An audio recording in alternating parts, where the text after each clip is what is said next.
Hi, everyone. Hi. Hi. Hello. Well, thank you so much for joining us. Hi, everyone out there on our Moms Meet Facebook page. Thanks so much for joining us today. Tell us if you're here in the comments. We want to hear from you. We want to know where you're from. We want you to join in on our conversation today because we have a really great show planned for you guys. And I have two lovely ladies, special guests here joining us today. I'd love to get more into introducing them in just a little bit, but I wanted to just do a little brief introduction about Moms Meet for those of you who don't know who we are. We're a large online community of moms who are passionate about raising healthy and happy families. So it's free to join. Always go to momsmeet.com to learn more, and we'd love to have you there. So yeah, we see some really some good activity here. Thanks, Lisa and Mackenzie, for joining us. And we have Chantel from Louisiana, Carly from Texas. It's great to see you guys here today. Today we have two special guests, like I said. We have Zibby Owens here with us. Zibby, there we go. So Zibby is the host of an award-winning podcast called Moms Don't Have Time to Read Books, which is so true because I really, I struggle with that, but I love reading. Zibby is a mother of four and a writer herself. She has a virtual book club, two Instagram live shows. She's contributed to the Washington Post, the New York Times, Parents, and Real Simple, and so many other publications. So be sure to visit her website at zibbyowens.com and follow her on her social at Zibby Owens. And then Zibby is here today. Actually, she introduced us to Jennifer, who is a best-selling, award-winning writer. And she is the #1 New York Times best-selling author of 17 books. And her her novel that's coming out here very, very soon is called Big Summer. It's out in May this year, very soon. So she's obviously, yes, there it is. Jennifer is obviously very accomplished. Actually, both of these ladies are, and she's also a mom. So you can learn more about her at jenniferweiner.com. All right. So, and of course, as always, it wouldn't be a Facebook Live with Moms Meet without some really fun prizes. So we're going to be giving away to three people. We're going to be giving away copies of Jennifer's book. So we have the Big Summer. So it's the advanced copy of Big Summer. You'll be getting a copy of the Mrs. Everything book. I love how you guys are just kind of showing off. Do I have it? Do you have that book? And then a tote bag, and the mom don't have time to read tote bag. Oh, there we go. Yep. Do the Vanna White thing, and then we have the mugs, the mug in the there we go. Nice, nice. It just makes me want to like cozy up with a book, with a mug, and just kind of go to town. So, okay, that's awesome. So in order for you guys to win these prizes, all you have to do is participate. So leave a comment here, ask questions, share this video with your friends on Facebook. Make sure you're commenting and participating, and we're going to select winners on Monday. Again, so we'll have 3 winners.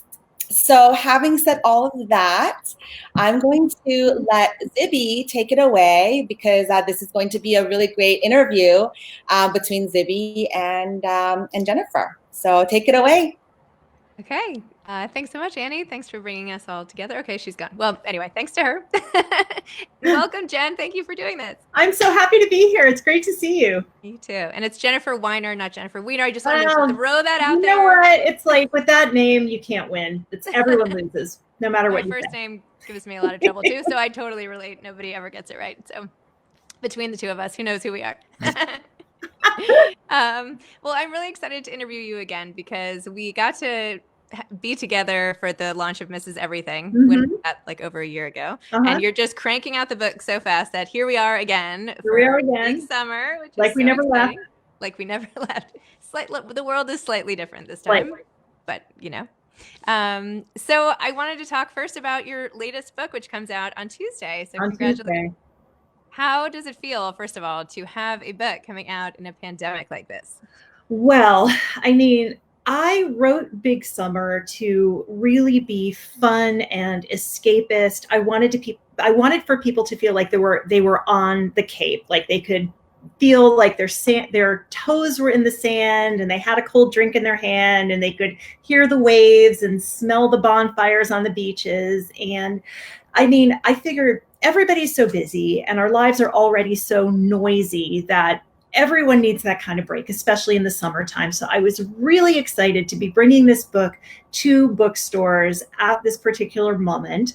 And then the coronavirus happened and here we are. So I thought, well, geez, it's really lucky that I wrote like probably the most fun escapist thing I've ever written at this moment where it feels like the world really needs it. So it was just kind of this serendipitous experience. Although now I'm doing my book tour from like my office, and I'm only wearing pants half the time. And so I do have pants on right now. I wasn't going to ask. I didn't know. I'm like, do I want to know? But, it's like, there are definite pros and cons. I mean, my kids they don't like it when I go on book tour, although having been stuck inside with me for the past 7 weeks, I think they'd be really psyched if I left right now. They'd be like, goodbye, don't come back. But, there's pros and cons to everything. But I'm so proud of this book and I think it's really fun and I think people are really going to like it. It is really fun. And I was actually surprised. I feel like it's a little bit of a departure from some of your other books and the whole sort of thriller mystery element to it, which I didn't see that coming. So, which made it like, not only has your characteristic, great character development and all the rest, but also now like a page turning mystery type feel to it. So that was a great combination. So I see why you think it's a good escapist book because you're Right. One of my favorite writers is Susan Isaacs. We talked about her before, and she does this brilliant thing of she takes a character who feels like your best friend. And like one of my favorite characters that she's written is Judith Singer, who is a Long Island suburbanite housewife, sort of married with young kids, stuck in the burbs, feeling like the world is passing her by. And then her periodontist is killed. M. Bruce Fleckstein. And she has I'll never forget that. It's one of the all-time great names of fiction. And she decides that she's going to solve the crime because she's like so sick of like cutting the crusts off of her kids' peanut butter sandwiches. And she is desperate to use her brain again.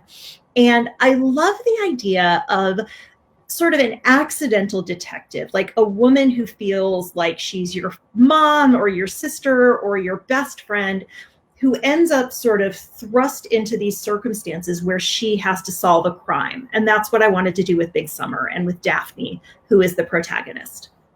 I actually, since we last spoke, I did an event at Temple Emmanuel with Susan Isaacs, and I just released our podcast, I think last week. So anyway.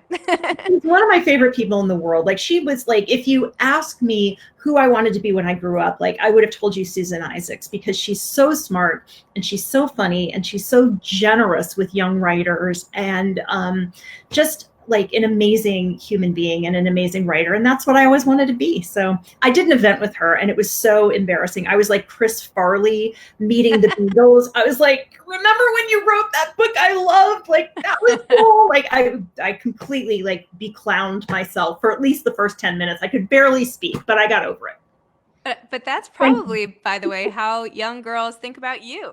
I mean, no, I'm serious. You're so accomplished. You've written so many great books that really speak to people. And thank you. I mean, I'm sure you've thought about it, but it's sort of a neat thing to think about that like there are girls all over the place and they're thinking, I want to grow up and be like Jen Weiner and I want to write for the New York Times op-ed and I want to have all these novels. I mean, on the one hand, it does like, I really believe that thing that Toni Morrison says, where if there's a book that you need to read and you can't find it on the shelf, then it's your job to write it. Like, I wanted to read books where there were sort of these smart, funny, plus-size Jewish protagonists, like solving the crimes and getting the guys and having these wonderful, happy lives.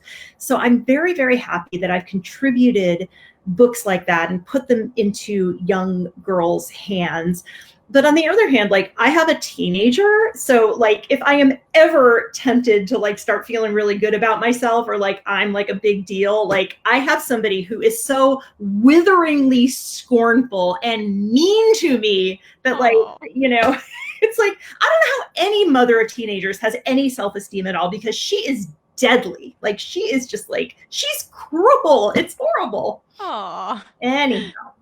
I feel like my oldest kids are almost 13 and they haven't like transitioned yet into like totally mean, and I'm just bracing myself. Yeah, you know? They will turn that corner, and I know it will just and you'll just have to like hold really tight to your girlfriends who tell you that you're wonderful, and because like your kid will just decide that you're like the stupidest person who's ever like walked the face of the earth. And you know, unless you cook them something that they're really excited about, and then you'll be okay for another minute or two. All right, I'll just keep shoving the sugary products near them. And yes, food. Speaking of food, you know, weight is a topic in many ways in this book, which in very interesting ways. So one of your protagonists, Daphne, in the beginning, is a plus size Instagram influencer. Who can't believe her luck at sort of she posts, and as often happens, then she gets all this positive response and she becomes this major influencer in body acceptance and who she is. And yet you see all these scenes with her growing up. Oh, look, a comment just popped up. How cool is that? A comment just popped up. One of the scenes in the middle of the book is when she stays as a child with her grandmother, and when her parents go and work at a summer camp to earn some extra money, and they come back and they've realized that the grandmother has dragged her to Weight Watchers last summer on a diet, and put her on a diet. So I wanted to talk to you about that scene. I could so relate, by the way, because my grandmother has written me many a letter, as much as I love and adore her, that says like, I feel like you've gained weight. I think you should watch it. I have them all like stored up, and I'm like, thank you. Why does she think that's helping? It doesn't help. That doesn't help. Ugh. Yeah. I mean, my grandmother, she's 96 and she's still like, oh, I shouldn't eat that cake.